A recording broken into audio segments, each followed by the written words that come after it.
Actually, this incident happened yesterday at around 12:30 night, and before I explain to you, yeah, I really thank God, because there's no casualty with the incident yesterday night.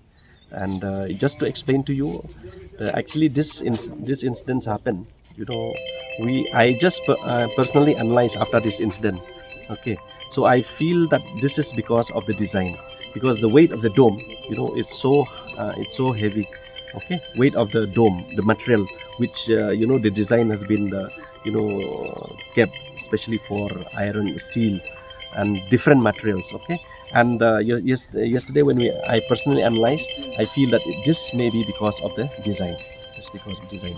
But from our side, from our side, I think this problem we will clear it within the 2 weeks. We will clear within 2 weeks, and we will get a new design.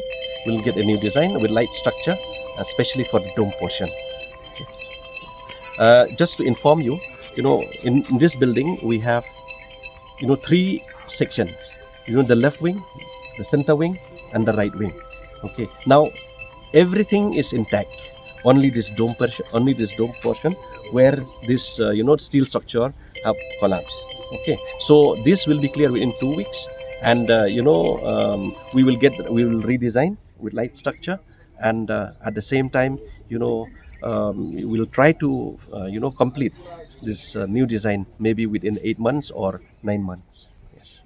Okay, see, the estimated cost of the loss of this property, actually, according to the tender agreement, we have security deposit. Okay, that is a normal tender agreement. So, if there is any faulty in construction, if there is any problem in construction, it can be realized, from the bill of the contractor. Okay, so this will work out, okay, according to the procedure, and we will follow accordingly. Yeah, the actual height of the dome, right from the ground floor, it's about 65 meters, and we also have, this minar, which is extra height of 13 meters. Okay, yeah, the weight of the dome is total everything, including minar. It's about 70 ton.